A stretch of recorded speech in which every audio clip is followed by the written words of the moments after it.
ನಮಸ್ಕಾರ ಎಲ್ರಿಗೂ. ಹೇಗಿದ್ದೀರಾ ಎಲ್ಲರೂ? ಚೆನ್ನಾಗಿದ್ದೀರಾ ಅಲ್ವಾ? Welcome back to my channel.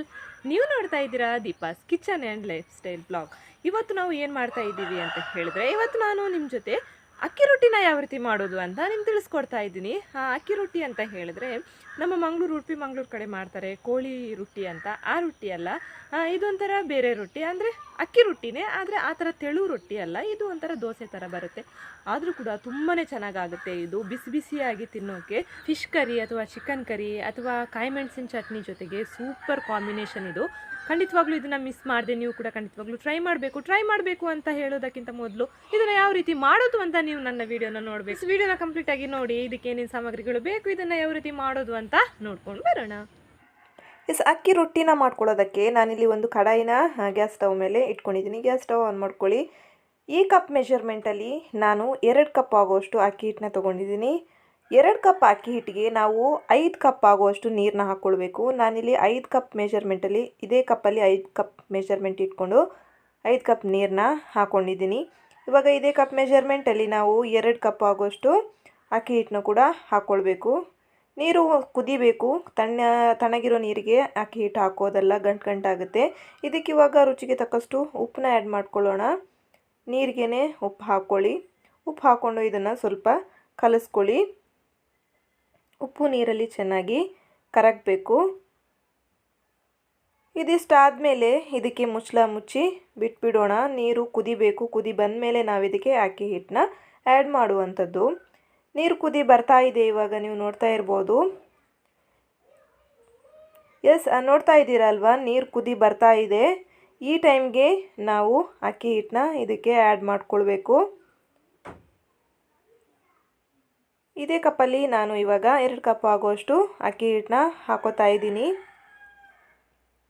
ನೋಡ್ತಾ ಇದ್ದೀರಲ್ವಾ, 2 ಕಪ್ ಅಕ್ಕಿ ಹಿಟ್ಟಿಗೆ ನಾನಿಲ್ಲಿ 1 ಕಪ್ ಆಗುವಷ್ಟು ಅನ್ನನ ಪೇಸ್ಟ್ ಮಾಡಿ ಇಟ್ಕೊಂಡಿದ್ದೀನಿ. ಅಂದರೆ ಸ್ವಲ್ಪ ಮಿಕ್ಸಿಗೆ ಹಾಕ್ಕೊಂಡು ಗ್ರೈಂಡ್ ಮಾಡಿ ಇಟ್ಕೊಂಡಿದ್ದೀನಿ. ನಾವು ಊಟ ಮಾಡುವಂತಹ ಅನ್ನ ಇದು.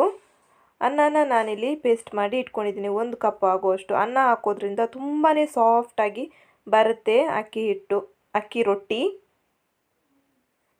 ಇದು ಕುದೀತಾ ಇದೆ, ನೋಡ್ತಾ ಇದ್ದೀರಲ್ವ. ಇದನ್ನ ಇವಾಗ ಮಿಕ್ಸ್ ಮಾಡ್ಕೊಳ್ಬೇಕು. ಇದು ಗಂಟು ಕಟ್ಟಬಾರ್ದು, ಗಂಟು ಕಟ್ಟದೇ ಇರೋ ರೀತಿ ಇದನ್ನು ಮಿಕ್ಸ್ ಮಾಡ್ಕೊಳ್ಬೇಕು. ಕೈ ಬಿಡದೆ ಇದನ್ನು ಚೆನ್ನಾಗಿ ಕಲಿಸ್ಕೊಳ್ಳಿ. ಒಂದು ಚೂರು ಹಿಟ್ಟು ಗಂಟಾಗಿ ಇರಬಾರ್ದು. ಗಂಟಾಗಿ ಬಂದರೆ ಚೆನ್ನಾಗಿರೋದಿಲ್ಲ. ಹಿಟ್ಟು ಹಸಿ ಹಸಿಯಾಗಿ ಹಾಗೇ ಇರುತ್ತೆ, ಹಿಟ್ಟು ಚೆನ್ನಾಗಿ ಬೇಯೋದಿಲ್ಲ. ಅದಕ್ಕೋಸ್ಕರ ಕೈ ಬಿಡದೆ ಇದನ್ನು ಚೆನ್ನಾಗಿ ಮಿಕ್ಸ್ ಮಾಡ್ಕೊಳ್ಳಿ. ಅದಕ್ಕೇ ನಾವು ನೀರನ್ನ ಜಾಸ್ತಿ ಹಾಕ್ಕೊಂಡಿರುವಂಥದ್ದು. ಅಕ್ಕಿ ಹಿಟ್ಟು ಚೆನ್ನಾಗಿ ಇದರಲ್ಲಿ ಬೇಯಬೇಕು. ಅದಕ್ಕೋಸ್ಕರ ನೋಡ್ತಾ ಇದ್ದೀರಲ್ವ, ಹಿಟ್ಟಿಗಿಂತ ಸ್ವಲ್ಪ ನೀರು ಜಾಸ್ತಿ ಇದೆ. ಇದು ಚೆನ್ನಾಗಿ ಕಲಿಸ್ಕೊಳ್ಳಿ. ನೀರು ಆವಿಯಾಗುತ್ತೆ, ಹಿಟ್ಟು ಸ್ವಲ್ಪ ಗಟ್ಟಿ ಆಗ್ತಾ ಬರುತ್ತೆ. ಅಲ್ಲಿ ತನಕ ಇದನ್ನು ಚೆನ್ನಾಗಿ ಮಿಕ್ಸ್ ಮಾಡ್ತಾ ಇರಿ. ಹಸಿ ಹಿಟ್ಟು ಒಂದು ಸ್ವಲ್ಪ ಕೂಡ ಇರದೇ ಇರೋ ರೀತಿ ನೋಡ್ಕೊಳ್ಳಿ. ತುಂಬಾ ಚೆನ್ನಾಗಾಗುತ್ತೆ ಇದು. ಬಿಸಿ ಬಿಸಿ ಇರೋವಾಗಲೇ ತಿನ್ನೋಕ್ಕೆ ಅದ್ಭುತವಾಗಿರುತ್ತೆ. ಟೇಸ್ಟ್ ಅಂತೂ ಸೂಪರ್ ಆಗಿರುತ್ತೆ. ನೀವು ಕೂಡ ಇದನ್ನು ನಾನು ಇವತ್ತು ಯಾವ ರೀತಿ ಮಾಡಿದ್ದೀನೋ ಅದೇ ರೀತಿಯಾಗಿ ನೀವು ಕೂಡ ಟ್ರೈ ಮಾಡಿ. ಇದೇ ರೀತಿಯಾಗಿ ಕೈ ಬಿಡದೆ ನಾವು ಇದನ್ನು ತಿರುಗಿಸ್ತಾ ಇರಬೇಕು. ನೋಡ್ತಾ ಇದ್ದೀರಾ ಅಲ್ವಾ, ಆವಾಗಕ್ಕಿಂತ ನೀರು ಇವಾಗ ಸ್ವಲ್ಪ ಕಡಿಮೆ ಆಗಿದೆ. ಇದೇ ರೀತಿಯಾಗಿ ಕಲಿಸ್ಕೊಳ್ಳಿ. ಇವಾಗ ನೀವು ನೋಡ್ತಾ ಇರ್ಬೋದು, ಹಿಟ್ಟಲ್ಲಿ ಒಂದು ಸ್ವಲ್ಪ ಕೂಡ ಗಂಟು ಇಲ್ಲ. ಚೆನ್ನಾಗಿ ಇದು ಮಿಕ್ಸ್ ಆಗಿದೆ. ಹಸಿ ಹಿಟ್ಟು ಇದರಲ್ಲಿ ಒಂಚೂರು ಇಲ್ಲ. ಹಿಟ್ಟು ಚೆನ್ನಾಗಿ ಬೆಂದಿದೆ ಕೂಡ. ನೋಡ್ತಾ ಇದ್ದೀರಾ ಅಲ್ವಾ. ಇದೇ ಒಂದು ಸ್ವಲ್ಪ ಹೊತ್ತು ಇದೇ ರೀತಿಯಾಗಿ ಇದನ್ನು ಮಿಕ್ಸ್ ಮಾಡ್ತಾ ಇರಿ. ಇದು ಕಲಿಸ್ಕೊಳ್ಳೋದೇ ಮೇಯ್ನ್ ಇರೋದು ಇದರಲ್ಲಿ. ಮತ್ತಾದರೂ ಮಾಡೋದು ಸುಲಭನೇ, ಕಲಿಸ್ಕೊಳ್ಳೋದು ಒಂದು ಸ್ವಲ್ಪ ಇದರಲ್ಲಿ ಕೆಲಸ ಇದೆ ನಮಗೆ. ಗಂಟು ಕಟ್ಟದೇ ಇರೋ ರೀತಿ ಹಿಟ್ಟು ನೋಡ್ಕೊಳ್ಬೇಕು. ಇದು ಇಷ್ಟು ಆದರೆ ಸಾಕು. ಒಂದು ಪ್ಲೇಟ್ಗೆ ಇದನ್ನು ತಣ್ಣಗಾಗಕ್ಕೆ ಹಾಕ್ಕೊಳ್ಳೋಣ. ನೋಡ್ತಾ ಇದ್ದೀರಲ್ವಾ, ಒಂದು ಪ್ಲೇಟ್ಗೆ ನಾನಿಲ್ಲಿ ತಣ್ಣಗಾಗಕ್ಕೆ ಹಾಕಿದ್ದೀನಿ. ಇದು ಒಂದು ಸ್ವಲ್ಪ ಹೊತ್ತು ತಣ್ಣಗಾಗಲಿ. ನೋಡ್ತಾ ಇದ್ದೀರಲ್ವಾ, ಇದು ಈಗ ಸ್ವಲ್ಪ ತಣ್ಣಗಾಗಿದೆ. ಅಂದರೆ ಪೂರ್ತಿ ಇದು ತಣ್ಣಗಾಗಲಿಕ್ಕಿಲ್ಲ. ನಮಗೆ ಕೈಯಲ್ಲಿ ಮುಟ್ಲಿಕ್ಕೆ ಎಷ್ಟು ಬಿಸಿ ಆಗ್ತದೆ ನೋಡಿ, ಅಷ್ಟು ಬಿಸಿ ಇರೋವಾಗಲೇ ಇದನ್ನು ನಾವು ಕಲಿಸ್ಕೊಳ್ಬೇಕು. ಸ್ವಲ್ಪನೇ ಒಣ ಹಿಟ್ಟು ಇದಕ್ಕೆ ಹಾಕ್ಕೊಂಡು ಕಲಿಸ್ಕೊಳ್ಬೇಕು. ಇದು ಅಕ್ಕಿ ಹಿಟ್ಟೆ, ಒಣ ಹಿಟ್ಟು ಹಾಕಿ ಇದನ್ನು ಚೆನ್ನಾಗಿ ಕಲಿಸ್ಕೊಳ್ಳಿ. ನಮಗೆ ಉಂಡೆ ಕಟ್ಟೋ ರೀತಿಯಲ್ಲಿ ಇದು ಬರಬೇಕು. ಅಲ್ಲಿ ತನಕ ಇದನ್ನು ಚೆನ್ನಾಗಿ ಕಲಿಸ್ಕೊಳ್ಳಿ. ಸ್ವಲ್ಪನೇ ಹಿಟ್ಟನ್ನು ಹಾಕ್ಕೊಂಡು ಇದನ್ನು ಕಲಿಸ್ತಾ ಬನ್ನಿ. ಬಿಸಿ ಇರುತ್ತೆ, ಕೇರ್ಫುಲ್ಲಾಗಿ ಕಲಿಸ್ಕೊಳ್ಳಿ. ಎಸ್, ನೋಡ್ತಾ ಇದ್ದೀರಲ್ವಾ, ಇವಾಗ ನಾನು ಕಲಿಸ್ಕೊಂಡಾಯಿತು. ಯಾವ ಹದಕ್ಕೆ ಕಲಿಸ್ಕೊಂಡಿದ್ದೀನಿ ನೋಡಿ. ಒಂದು ಬೌಲಲ್ಲಿ ನೀರು ಇಟ್ಕೊಂಡು ಸ್ವಲ್ಪ ಸ್ವಲ್ಪ ಕೈಗೆ ನೀರಿನ ಪಸೆ ಮಾಡಿಕೊಂಡು ನಾವೀಗ ಉಂಡೆಯನ್ನು ಕಟ್ಕೊಳ್ಬೇಕು. ಸ್ವಲ್ಪ ಸ್ವಲ್ಪನೇ ನೀರಿನ ಪಸೆ ಮಾಡಿಕೊಂಡು ಇದನ್ನು ಇದೇ ರೀತಿಯಾಗಿ ಕಲಿಸ್ಕೊಂಡು ನಾವು ಇದನ್ನು ಉಂಡೆಗಳನ್ನು ರೀತಿ ಕಟ್ಕೊಳ್ಳೋಣ. ನೋಡಿ, ಇನ್ನೊಂದು ಸಲ ಇದೇ ರೀತಿಯಾಗಿ ಮಾಡ್ಕೊಳ್ಳಿ. ಅಂದರೆ ನೀರಿನ ಪಸೆ ಮಾಡಿದ್ರೆ ನಮ್ಮ ಕೈಗೆ ಹಿಟ್ಟು ಅಂಟೋದಿಲ್ಲ, ಅದಕ್ಕೋಸ್ಕರ ಸ್ವಲ್ಪ ನೀರಿನ ಪಸೆ ಮಾಡ್ಕೊಳ್ಳಿ ಅಂತ ಹೇಳಿದ್ದು ನಾನು. ಚೆನ್ನಾಗಿ ಇದು ಯಾವ ರೀತಿ ಬಂದಿದೆ ನೋಡಿ. ನಾವು ಚಪಾತಿ ಹಿಟ್ಟಿಗೆಲ್ಲ ಯಾವ ರೀತಿ ಕಲಿಸ್ಕೊತೀವಿ ಗೋಧಿ ಹಿಟ್ಟನ್ನ, ಅದೇ ರೀತಿಯಾಗಿ ಬರುತ್ತೆ. ಇದು ಚೆನ್ನಾಗಿ ಕಲಿಸ್ಕೊಳ್ಳಿ. ಕಲಿಸ್ಕೊಂಡಾದ ನಂತರ ನೋಡ್ತಾ ಇದ್ದೀರಲ್ವ, ಇದೇ ರೀತಿಯಾಗಿ ಕಲಿಸ್ಕೊಳ್ಳಿ. ಕಲಿಸ್ಕೊಂಡಾದ ನಂತರ ನೀವು ಎರಡೂ ಕೈಗೆ ಕೂಡ ನೀರಿನ ಪಸೆ ಮಾಡ್ಕೊಳ್ಳಿ. ನೋಡ್ತಾ ಇದ್ದೀರಲ್ವ, ಎರಡೂ ಕೈಗೆ ಕೂಡ ನೀರಿನ ಪಸೆ ಮಾಡ್ಕೊಳ್ಳಿ. ಸ್ವಲ್ಪ ನೀರಿನ ಪಸೆ ಮಾಡಿಕೊಂಡು ಇದನ್ನು ಉಂಡೆಗಳನ್ನಾಗಿ ಕಟ್ಕೊಳ್ಳಿ. ಸಣ್ಣ ಸಣ್ಣ ಉಂಡೆಗಳನ್ನಾಗಿ ಮಾಡ್ಕೊಳ್ಳಿ. ನೀವು ತುಂಬ ದಪ್ಪ ಆದರೆ ಕೂಡ ಇದು ಚೆನ್ನಾಗಾಗಲ್ಲ. ದೊಡ್ಡ ದೊಡ್ಡ ಉಂಡೆ ಕಟ್ಕೊಂಡ್ರೆ ದಪ್ಪ ಆಗುತ್ತೆ, ಚೆನ್ನಾಗಾಗೋದಿಲ್ಲ. ಅದಕ್ಕೋಸ್ಕರ ಸಣ್ಣ ಸಣ್ಣ ಉಂಡೆಗಳನ್ನಾಗಿ ಮಾಡಿಕೊಂಡು ನೆಕ್ಸ್ಟ್ ಇದನ್ನು ಯಾವ ರೀತಿ ಮಾಡೋದು ಅಂತ ನೋಡ್ಕೊಳ್ಳೋಣ.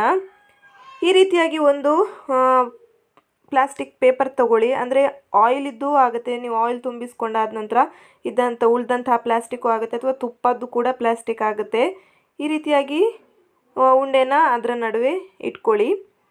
ಸ್ವಲ್ಪ ಇದಕ್ಕೆ ಆಯಿಲ್ ಅಥವಾ ತುಪ್ಪನ ಗ್ರೀಸ್ ಮಾಡ್ಕೊಳ್ಳಿ. ಇನ್ನೊಂದು ಪ್ಲಾಸ್ಟಿಕ್ ಕವರ್ನ ಇದೇ ಮೇಲ್ಗಡೆಯಿಂದ ಇದಕ್ಕೆ ಕವರ್ ಮಾಡ್ಕೊಳ್ಬೇಕು. ಎರಡೂ ಪೇಪರ್ಗೆ ಕೂಡ ಸ್ವಲ್ಪ ಸ್ವಲ್ಪ ಆಯಿಲ್ ಗ್ರೀಸ್ ಮಾಡ್ಕೊಳ್ಳಿ. ಆ ನಂತರ ಇದನ್ನು ಒಂದು ಪ್ಲೇಟ್ನ ಸಹಾಯದಿಂದ ಒತ್ಕೊಳ್ಳೋಣ. ನೀವು ಅಕ್ಕಿ ರೊಟ್ಟಿನ ಎರಡು ವಿಧಾನದಲ್ಲಿ ಮಾಡ್ಬೋದು. ತಟ್ಟಿ ಕೂಡ ಮಾಡ್ಬೋದು. ತಟ್ಟಿ ಮಾಡೋದು ಅಷ್ಟೊಂದು ಸುಲಭ ಅಲ್ಲ, ಇದು ತುಂಬಾ ಸುಲಭ. ಈ ಥರ ಒತ್ತಿ ಮಾಡೋದು ತುಂಬಾ ಸುಲಭ. ಇಲ್ಲ ತಟ್ಟೋದು ಅಂತ ಹೇಳಿದ್ರೆ ಎಲ್ಲರಿಗೂ ಕೂಡ ಅದು ಬರೋದಿಲ್ಲ, ಹರಿದೋಗುತ್ತೆ ರೊಟ್ಟಿ, ತೆಗಿಯೋಕ್ಕೆ ಬರಲ್ಲ. ಇದು ಆದರೆ ಈಸಿಯಾಗಿ ನಾವು ಇದನ್ನು ತೆಗಿಬೋದು.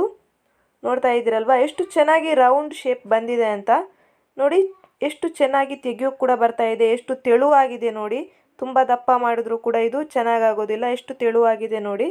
ಈ ಸೈಡ್ ಒಂದು ಹಂಚನ್ನ ನಾವು ಬಿಸಿ ಆಗಕ್ಕೆ ಇಟ್ಬಿಡೋಣ. ಹಂಚು ಬಿಸಿ ಆಗ್ತಾ ಇದ್ದಾಗೆ ರೊಟ್ಟಿನ ಇದ್ರ ಮೇಲೆ ಹಾಕ್ಕೊಳ್ಳೋಣ. ನಾವು ಇದನ್ನು ಸ್ವಲ್ಪ ಫ್ರೈ ಮಾಡ್ಕೊಳ್ಬೇಕು. ಜಾಸ್ತಿ ಇದು ಖಡಕ್ಕಾಗಿ ಫ್ರೈ ಮಾಡ್ಕೊಳ್ಬೇಡಿ, ಸ್ವಲ್ಪ ಗೋಲ್ಡನ್ ಕಲರ್ ಬಂದರೆ ಸಾಕು. ಒಂದು ಸೈಡ್ ಫ್ರೈ ಆದ ನಂತರ ಇದನ್ನು ನಾವು ಟರ್ನ್ ಮಾಡಿ ಹಾಕುವಂಥದ್ದು. ಚೆನ್ನಾಗಿ ಇದು ಒಂದು ಸೈಡ್ ಫ್ರೈ ಆಗಲಿಲ್ಲ ಅಂತ ಹೇಳಿದ್ರೆ ನಿಮಗೆ ಇದು ಟರ್ನ್ ಮಾಡಿ ಹಾಕೋಕ್ಕೆ ಆಗೋದಿಲ್ಲ. ಅದಕ್ಕೋಸ್ಕರ ಹೇಳ್ತಾ ಇದ್ದೀನಿ, ಒಂದು ಸೈಡ್ ಚೆನ್ನಾಗಿ ಫ್ರೈ ಆದಮೇಲೆ ಇದನ್ನು ನಾವು ಟರ್ನ್ ಮಾಡಿ ಹಾಕುವಂಥದ್ದು. ತುಂಬ ಕಾಯಿಸಬೇಡಿ, ಇದನ್ನು ತುಂಬ ಗಟ್ಟಿ ಆಗುತ್ತೆ. ಸ್ವಲ್ಪ ಗೋಲ್ಡನ್ ಕಲರ್ ಬಂದರೆ ಸಾಕು. ಯಾಕಂತ ಹೇಳಿದ್ರೆ ನಾವು ಮೊದಲೇ ಹಿಟ್ಟನ್ನ ಬೇಯಿಸ್ಕೊಂಡಿದ್ದೀವಿ, ಅದಕ್ಕೋಸ್ಕರ ಇದನ್ನು ತುಂಬ ಫ್ರೈ ಮಾಡುವಂಥ ಅಗತ್ಯ ಏನು ಇರೋದಿಲ್ಲ. ನೋಡ್ತಾ ಇದ್ದೀರಲ್ವ, ಇದು ಒಂದು ಸೈಡ್ ಇವಾಗ ಚೆನ್ನಾಗಿ ಫ್ರೈ ಆಗಿದೆ. ನಮಗೆ ಈಸಿಯಾಗಿ ಇದು ಉಲ್ಟಾ ಹಾಕೋಕ್ಕೆ ಬಂತು. ನೋಡ್ತಾ ಇದ್ದೀರಲ್ವ, ಇದೇ ರೀತಿಯಾಗಿ ಒಂದು ಸ್ವಲ್ಪ ಗೋಲ್ಡನ್ ಕಲರ್ ಬರೋ ತನಕ ಇದನ್ನು ಫ್ರೈ ಮಾಡಿ. ನಿಮ್ಗೆ ಇವಾಗ ಕರೆಕ್ಟಾಗಿ ಕಾಣಿಸ್ತಿದೆ ಅಂತ ಅಂದ್ಕೋತೀನಿ ಎಷ್ಟು ಇದು ಫ್ರೈ ಆಗಿದೆ ಅಂತ. ನೋಡಿ, ಇಷ್ಟು ಗೋಲ್ಡನ್ ಕಲರ್ ಬಂದರೆ ಸಾಕು. ಜಾಸ್ತಿ ಇದನ್ನು ಫ್ರೈ ಮಾಡೋಕ್ಕೆ ಹೋಗಬೇಡಿ, ಗಟ್ಟಿ ಆಗುತ್ತೆ, ಸಾಫ್ಟಾಗಿ ಬರೋದಿಲ್ಲ. ಎರಡು ಸೈಡ್ ಇಷ್ಟು ಫ್ರೈ ಆದ ನಂತರ ಇದನ್ನು ತೆಗಿಬೋದು. ನಾನೆಲ್ಲ ರೊಟ್ಟಿಗಳನ್ನು ಇವಾಗ ಇದೇ ರೀತಿಯಾಗಿ ಮಾಡ್ಕೋತೀನಿ. ಎಸ್ ಫ್ರೆಂಡ್ಸ್, ನೋಡ್ತಾ ಇದ್ದೀರಲ್ವ, ಎಲ್ಲ ರೊಟ್ಟಿಗಳನ್ನು ನಾನು ಮಾಡಿಕೊಂಡೆ. ಇಲ್ಲಿ ಎಷ್ಟು ಚೆನ್ನಾಗಿ ಬಂದಿದೆ ಅಂತ ನೋಡ್ತಾ ಇರ್ಬೋದು. ಅನ್ನ ಹಾಕಿರೋದ್ರಿಂದ ಹಾಗೂ ನಾವು ಸ್ವಲ್ಪ ಆಯಿಲ್ ಎಲ್ಲ ಗ್ರೀಸ್ ನಾನು ತೆಂಗಿನ ಎಣ್ಣೆ ಹಾಕಿದ್ದೀನಿ. ತುಂಬಾ ಚೆನ್ನಾಗಿ ಫ್ಲೇವರ್ ಕೂಡ ತುಂಬಾ ಚೆನ್ನಾಗಿ ಬಂದಿದೆ. ಖಂಡಿತವಾಗ್ಲೂ ಇದನ್ನು ನೀವು ಟ್ರೈ ಮಾಡಲೇಬೇಕು. ನೀರು ದೋಸೆ ಥರ ಎಷ್ಟು ಸಾಫ್ಟಾಗಿ ಬಂದಿದೆ ನೋಡಿ. ಇದನ್ನು ಖಂಡಿತವಾಗ್ಲೂ ನೀವು ಟ್ರೈ ಮಾಡಿ. ಎಸ್ ಫ್ರೆಂಡ್ಸ್, ನೋಡಿದ್ರಲ್ವ ನಾವು ಅಕ್ಕಿ ರೊಟ್ಟಿನ ಯಾವ ರೀತಿ ಮಾಡ್ಕೊಂಡ್ವಿ ಅಂತ. ಖಂಡಿತವಾಗ್ಲೂ ಇದನ್ನು ನೀವು ಟ್ರೈ ಮಾಡಲೇಬೇಕು.